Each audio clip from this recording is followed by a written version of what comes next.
नमस्कार विद्यार्थी मित्रांनो. बी ए तृतीय वर्ष सत्र 6वे ऐच्छिक मराठी अभ्यासपत्रिका भाषा विज्ञान व व्याकरण आपण पाहत आहोत. यातील एक महत्त्वाचा घटक आज आपण पाहणार आहोत, तो म्हणजे ध्वनी परिवर्तनाचे प्रकार. ध्वनी परिवर्तन अटळ आहे, अपेक्षित आहे, कारण भाषा ही परिवर्तनशील आहे. परिवर्तन हा जसा निसर्गाचा नियम आहे तसाच भाषेचाही हा एक महत्त्वाचा नियम आहे. भाषा बदलते, भाषेचं बाह्यरंग बदलतं, तसंच भाषेचं अंतरंगही बदलतं. ध्वनी परिवर्तन म्हणजेच भाषेचं बाह्य रंगातील परिवर्तन होय. आणि अर्थपरिवर्तन म्हणजेच अर्थातच भाषेच्या अंतरंगातील होणारे परिवर्तन. हे परिवर्तन अगदी अटळ असतं, स्वाभाविक असतं, कारण भाषा समाजात निर्माण होते आणि समाज, मानवी समाज हा मुळातच परिवर्तनशील असतो. ज्याप्रमाणे एखाद्या नदीचा उगम पर्वतामध्ये व्हावा आणि त्या नदीने खळखळ खळखळ वाहत वाहत आडवे तिडवे वेढे घेत शेवटी समुद्राला मिसळावं, तशा प्रकारे समाजात निर्माण झालेली भाषा शेवटी समाजालाच समृद्ध करीत असते. आणि म्हणून अशी ही भाषा जी समाजाला समृद्ध करीत असते, समाजाला घडवीत असते, समाजाची संस्कृती वाढवीत असते, अशा या भाषेमध्ये परिवर्तन हे अटळ असतं. आणि हे परिवर्तन प्रामुख्यानं ध्वनी परिवर्तन, अर्थातच उच्चार प्रक्रिया आणि अर्थ परिवर्तन या 2 प्रकारे होतं, हे आपण पाहिलेलं आहे. मित्रहो, आज आपल्याला नेमकी या ध्वनी परिवर्तनाचे स्वरूप कसे आहे आणि नेमकी भाषा कशी बदलते हे आपल्याला आज या ठिकाणी पाहायचंय.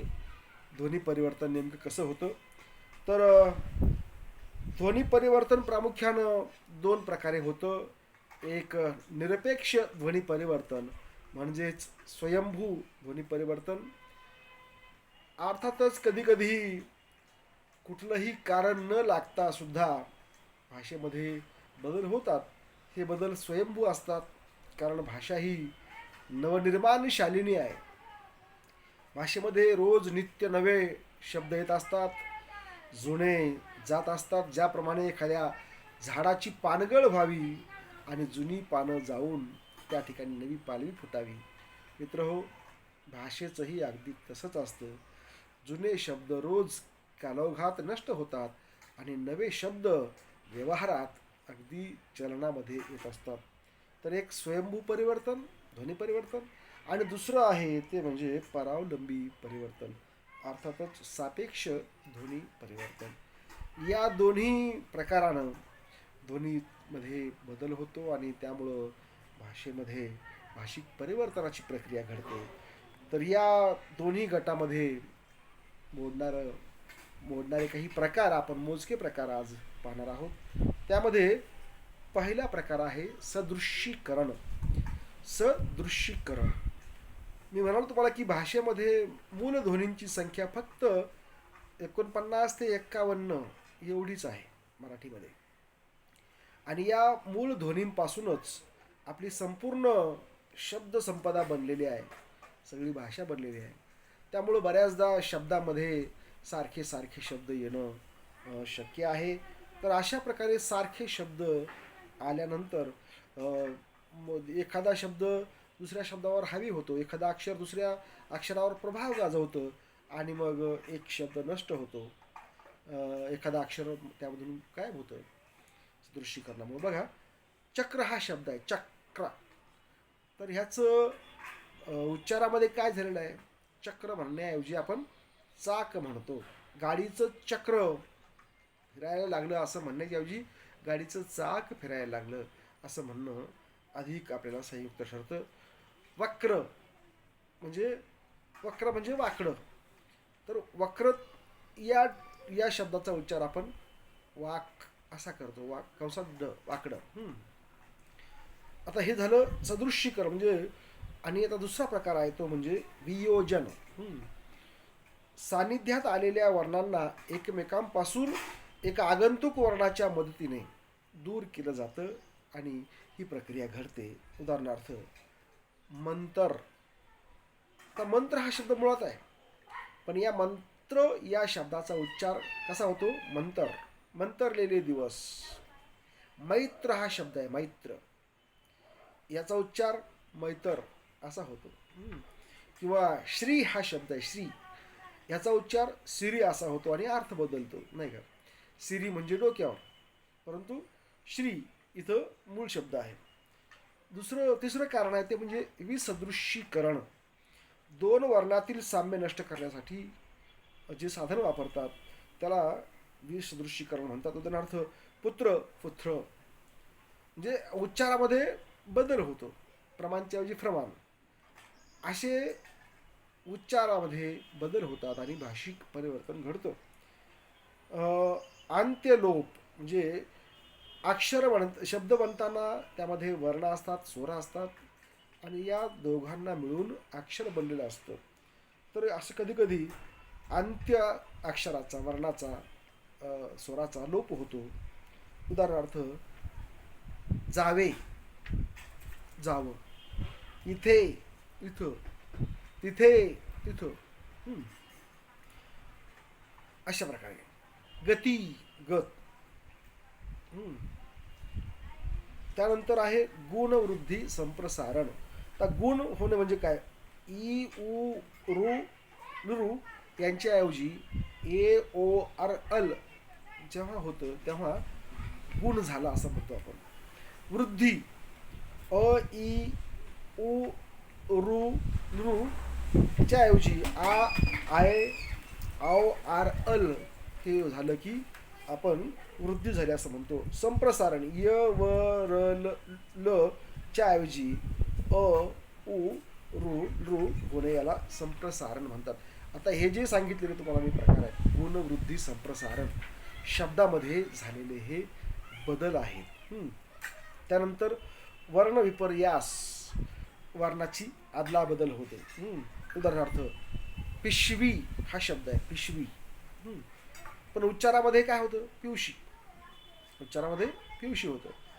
बखर हा शब्द आहे, बखर, पण उच्चारात काय होतं, खबर. म्हणजे असा वर्ण विपर्यास होतो आणि अर्थ सुद्धा त्यामध्ये बदलतो. वर्णाग्रास किंवा समान वर्ण लोप असंही होतं बऱ्याचदा. बघा, गुरे राखी हा मुळात शब्द आहे, काय, गुरे राखी, पण काय झालं, गुराखी. नाक कटा, जसं नाक कापलेलं आहे असा नाक कटा, परंतु उच्चारात काय होतं, नकटा. बघा, म्हणजे काय होतं, अशा प्रकारे भाषिक परिवर्तन हे घडून येतं. त्यानंतर आपण बघूयात काय काय होतं. सानिध्य परिणाम. मुक्त हा शब्द आहे, तो मुक्क होतं. किंवा व्याघ्र, वघ, वाघ. पक्व, पक्क. सप्त, सप्त, सात.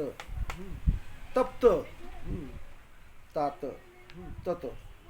दुग्ध, दूध.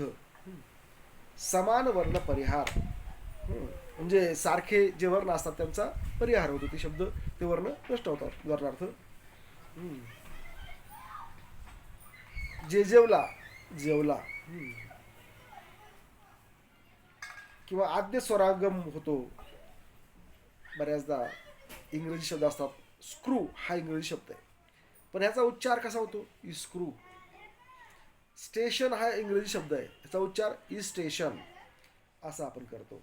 किंवा संस्कृत मधला स्नान हा शब्द आहे, परंतु आमच्या ग्रामीण माणसांना येत नाही, मग ते म्हणतात आंघोळ स्नान स्नान म्हणजे त्याच्या अगोदर स्वर आगम झालेला आपल्याला पाहायला मिळतं. एखादा वर्ण मध्येच घुसतो, ताराबळ हा शब्द आहे, त्याच्यात तारांबळ झाला. किंवा स्वरलोप होतो, सोडला हा शब्द तर सोलडा होतो, पडला हा शब्द तर पलडा असं होतं. डोक हा शब्द आहे तर डोक्स असं होतं. किंवा स्वरभक्ती होते, रक्ताचं रगत होतं, भक्ताचं भगत होतं. तर अशा प्रकारे मित्र हो, भाषिक परिवर्तन या ध्वनी प्रक्रियेमध्ये घडत जातं. ही मोठी गमतीची गोष्ट आहे, कारण माणूस हा, मी म्हणालो तुम्हाला की माणूस हा चुकीचा पुतळा आहे. बऱ्याचदा चुकीचे उच्चार करूनही आपण समजून घेतो, कारण कारण भाषा ही समजून घ्यायची गोष्ट आहे. ही गोष्ट आपण लक्षात घेऊया. भाषेमध्ये परिवर्तन हे अटळ आहे, निश्चित आहे. इथं आपण थांबूयात. धन्यवाद.